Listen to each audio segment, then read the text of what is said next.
एक वस्तु का क्रय मूल्य अंकित मूल्य के 64% के बराबर है। 4% की छूट देने के बाद प्राप्त प्रतिशत लाभ ज्ञात कीजिए। हेलो डियर्स, डिस्कस कर रहे हैं एप्टीट्यूड। टॉपिक है प्रॉफिट एंड लॉस, लाभ और हानि। प्रश्न को आरआरबी ग्रुप डी 2022 में पूछा है। आरआरबी ग्रुप डी 2022 में क्या दिया है? एक वस्तु का क्रय मूल्य अंकित मूल्य के 64% के बराबर है। 4% की छूट के देने के बाद प्राप्त प्रतिशत लाभ ज्ञात कीजिए। क्लियर?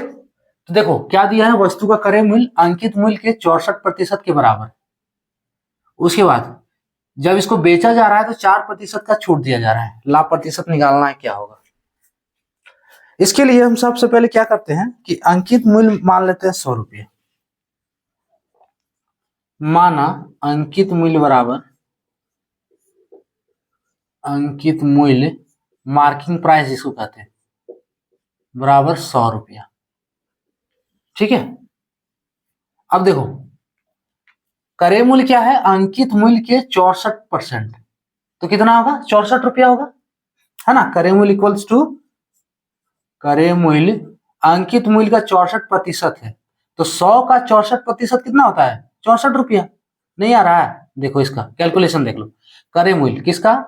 मार्किंग प्राइस का, अंकित मूल्य का, तो एमपी का कितना है? 64%। अब ये क्या लिखेंगे? एमपी की जगह पे 100 डालेंगे, का यानी कि गुना 64%, प्रतिशत मीन्स बट्टा 100, ये कटेगा बराबर 64 रुपया। ये क्या निकला? सीपी। क्या निकला? सीपी, क्रय मूल्य। अब देखो 4% का छूट दिया जा रहा है इसपे, है ना। मार्किंग प्राइस कितना है? 100 रुपया है अंकित मूल्य। सो इस 100 रुपया में से 4% छूट दिया जा रहा है। क्लियर? क्रय मूल्य में से नहीं देगा छूट 4%, तब तो लाभ प्रतिशत कहां से निकलेगा? एक बात ध्यान रखना है, यहां जो दिया नहीं है कि छूट किस पे दिया जा रहा है, खाली लिख दिया है 4% का छूट दिया जा रहा है ना। तो आपको पता कैसे करना है? 4% का छूट देने के बाद देखो, छूट देने के बाद प्रतिशत लाभ ज्ञात कीजिए। तो यहाँ पे प्रतिशत लाभ अगर दिया हुआ है तो ये तो स्पष्ट है कि लाभ हो रहा है। प्रतिशत लाभ अगर दिया है, ये तो स्पष्ट कर दिया कि लाभ हो रहा है। अब लाभ कब होगा? जब क्रय मूल्य से ज्यादा में बेचेगा। तो क्रय मूल्य 64 है ना। देखो 64 रुपए, तो 64 से ज्यादा में ही बेचेगा, यानी छूट किस पे दिया जा रहा है? मार्किंग प्राइस पे दिया जा रहा है। ये आपको समझ जाना है, अंकित मूल्य पे। तो विक्रय मूल्य क्या होगा? विक्रय मूल्य छूट देकर बेचा जा रहा है, सो विक्रय मूल्य, देखो छूट क्या जा रहा है? विक्रय मूल्य equals to MP minus MP का 4%। ऐसे इसका वैल्यू कितना हो जाएगा? 96 रुपया होगा, है ना। 4% घटा दो ना, 100 में से 4 घटा दो, 96। और इसका कैलकुलेशन देखना चाहते हो तो देख लो, 100 माइनस 100 का 4%, तो का यानी कि गुना 4% मीन्स 4/100, ये कट गया।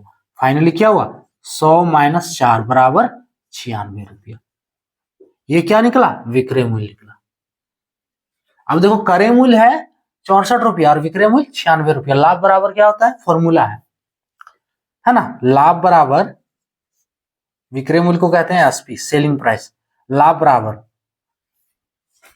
यहां देखो लिखते हैं फॉर्मूला साइड में हम लाभ कब होता है? जब विक्रय मूल्य ज्यादा हो और क्रय मूल्य कम हो, यानी कि विक्रय मूल्य माइनस क्रय मूल्य।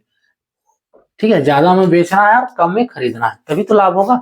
सो लाभ इक्वल्स टू, और प्रॉफिट, चलो दोनों लिख देते हैं, profit equals to SP minus CP. Clear? अब देखो यहां से लाभ बराबर क्या होगा? प्रॉफिट की जगह पे, हाँ, प्रॉफिट एसपी की जगह पे 96 माइनस 64, इसको घटाओ तो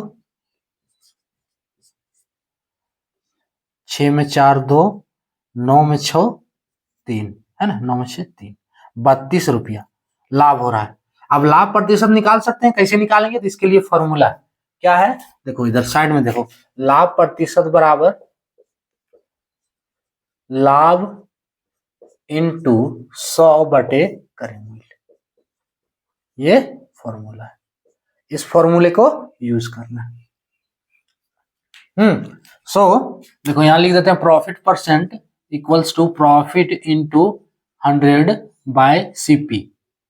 जैसे आपको देखना, अब प्रॉफिट की जगह पे क्या डालेंगे, प्रॉफिट परसेंट ना, profit percent equals to profit की जगह पे विक्रय मूल्य माइनस क्रय मूल्य है ना, एसपी माइनस सीपी, तो एसपी माइनस सीपी का होल इंटू 100 डिवाइड सीपी।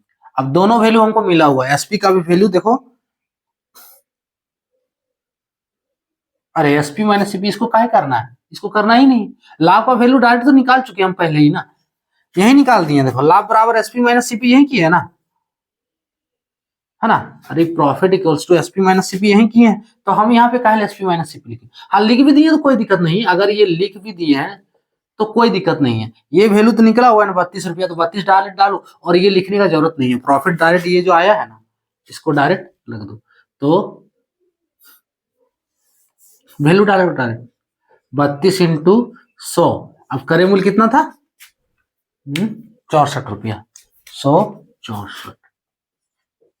अब इसको काटो, 32 दूनी 2 बार में 64, और ये 2 से 50 बार में 100, so profit percent equals to कितना होगा 50, यानी कि 50% का इसको लाभ हो रहा है। ऑप्शन डी वाला करेक्ट होगा।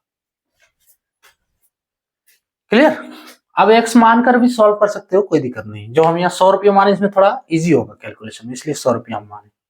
इसमें क्या करना है, देखो अंकित मूल्य 100 रुपया मान लिए, अब क्रय मूल्य बोल रहा है अंकित मूल्य का 64% है, तो क्रय मूल्य इक्वल्स टू एमपी, एमपी का 64%, एमपी 100 है, 100 गुने 64/100 कटा 100 100, 64 रुपया क्रय मूल्य निकला।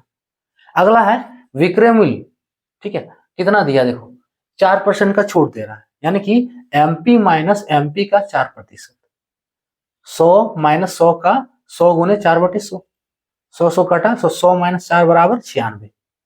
ये कैलकुलेशन दोनों बेसिक है, आप डायरेक्ट इस पे लिख सकते हो, ठीक है। क्रय मूल्य कितना है, अंकित मूल्य का 64%, अगर प्रतिशत क्लियर है आपका तो, है ना, प्रतिशत अगर प्रतिशत का टॉपिक क्लियर नहीं है, परसेंटेज कैसे निकाला जाता है ये क्लियर नहीं है, फिर निकालना सीखना होगा, और उसके लिए आपको देखना होगा परसेंटेज का टॉपिक, ठीक है।